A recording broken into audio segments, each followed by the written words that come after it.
Leader of the Official Opposition. Thank you, Mr. Speaker. An expose in the New West Times draws some shocking conclusions about money flowing from the BC government to radical drug organizations. These organizations use the money to promote the NDP's safe supply agenda while people are dying in record numbers from addictions. Mr. Speaker, we're talking about taxpayer money being spent on partisan NDP policies. This is shocking, and quite frankly, it's destroying the trust in the government and in government programs. To the Premier, will you implement a full independent inquiry into your safe supply scandal and all of its tentacles, or will you continue to dole out taxpayers' money to out-of-touch pro-drug regimes?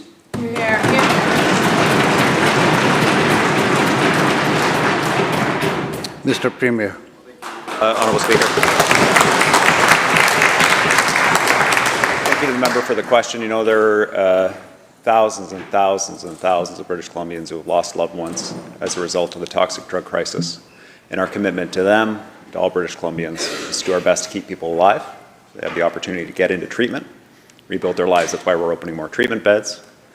That's why we're making sure that they have access to detox and a chance to rebuild their lives. I think of the new facility serving youth, Orca-Lalem, on the island, and interventions for people who are struggling in our streets with mental health and addiction issues that can't care for themselves, building those services out. What the member says is not correct. We had a very clear issue with an organization in Vancouver that took it upon themselves to break the law and distribute drugs, cut off funding to that group, sent out messages to all of the organizations, including peer organizations that we fund, that help deliver health care to individuals. We will not tolerate the law being broken. If you do so, your funding will be cut off and we'll support police in any prosecutions. It's a very bright line. It will continue to be a bright line, Honourable Speaker. Leader of the Official Opposition, supplemental. Thank you, Mr. Speaker. Well, let's have a look at just what some of these organizations are. So, for example, an organization called the Coalition of Peers Dismantling the Drug War received $60,000 from this government through the Community Actions Initiative. What was their goal? Repeal the Controlled Drug and Substance Act, release all charged under this act, defund the police, and expand non-described drug programs. Let's look at another organization called SUSTAIN, which stands for Substance User Society Teaching Advocacy Instead of Neglect.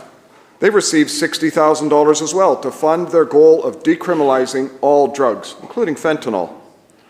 These are just two organizations funded to promote the NDP's drug agenda in 2024. To the Premier, given his abject failure of harm reduction, will you start an inquiry, demand our money back, and actually start investing in recovery, things like abstinence-based recovery?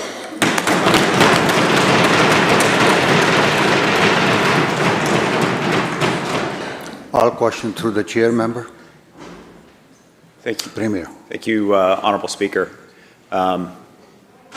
It was the hope of many people, myself included, and we had the support of the chiefs of police, that if we removed the criminal sanction from people, we stopped arresting them and putting them in jail or struggling with addiction, that they might take that opportunity to speak to friends and loved ones, to ask for help, be more likely to enter into treatment. And unfortunately, that's not what happened, or at least for a significant group of people, that's not what happened. What we saw was increased public use. What we saw was people feeling unsafe in their communities. What we saw was people who were in recovery feeling triggered seeing public drug use. So we had to step back from the Decriminalization initiative and recriminalize public drug use.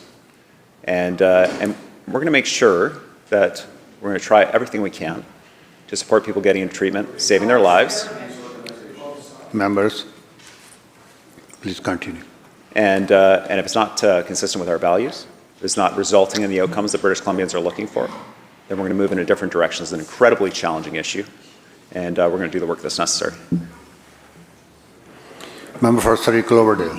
Thank you, Mr. Speaker. Free shipping. 10% off your first order is supposed to be the promotion for buying chocolate from a local store, not for buying ultra-premium cocaine. Online stores like Delix are following the Premier's example of normalizing drugs and pushing safe supply. They'll ship cocaine, MDMA, ketamine and psilocybin direct to your door. They're going to ship it via Canada Express Post, disguised as a box of chocolates. All you need is a credit card, no questions asked, no proof of age.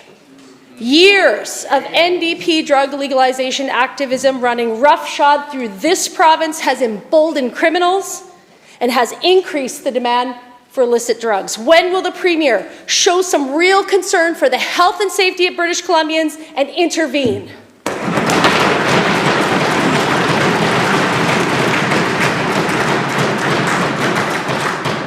Minister of Public Safety and Solicitor General. Thank you, Mr. Speaker, and thank you to the member opposite for the question. I appreciate the member's passion on this issue, but if the member opposite wants to talk about drug and safe supply, I think we should talk about results. We're talking about taking the fight directly to organized crime. We have expanded police resources, enhanced drug seizures, and invested in intelligence-led enforcement. Just this Let's past hear the answer, October, please. just this past October, RCMP federal drug policing dismantled the largest fentanyl and methamphetamine superlab in Canadian history, preventing over 95 million lethal doses of this drug flooding our streets. This is the kind of action that saves lives. Mr. Speaker, we will continue to work with police to ensure that organized criminals are disrupted wherever they may be. Thank you. Mr. Speaker, this government will not play political games with people's lives.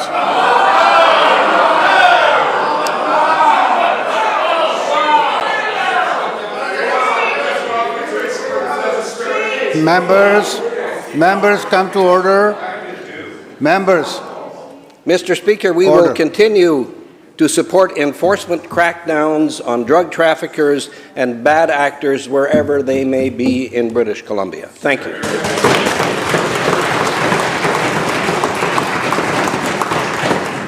Surrey Cloverdale supplemental. Yeah, thank you, Mr. Speaker. Let's do talk results. More than 16,000 British Columbians dead, primarily from fentanyl overdose, and a recent criminal intelligence report saying BC and Ontario are the worst for cartel fentanyl production in the entire country, Mr. Speaker. Mr. Speaker, our Premier has been a champion of legalization of drugs for years. And when he started his dangerous safe supply experiment, he said that the aim was to get government between people addicted to drugs and their dealer. The part that he left out was the government would be the drug dealer.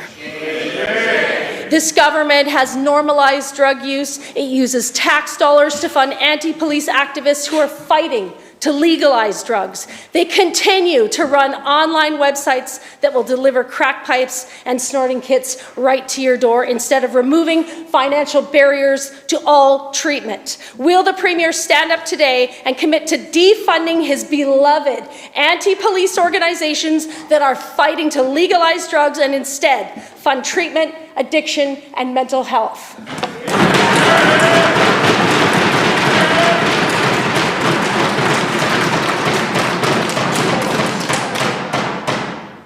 Minister. Thank you, Honourable Speaker. The toxic drug crisis and the violence in our streets are the result of money laundering and organized crime. We're taking action every day to dismantle these criminal organizations, sending the message to the very top of the organizations that these crimes do not pay. We've passed, as you know, unexplained wealth orders, legislation that goes beyond merely arresting people. It takes the thrill out of the fast cars, luxury goods of high-level organized criminals. We're sending every day a clear message that our government will continue to take decisive action against suspected proceeds of unlawful activity. Members. The member opposite will know... Members, let's hear the answer. Members, let's hear the answer, please. The member opposite will know that we've seized the property of Hell's Angels in British Columbia in 3 specific locations in this province. Our commitment to this House is we will continue to seize illegal obtained assets brick by brick. We will demolish organized crime you. and punish those who profit from it.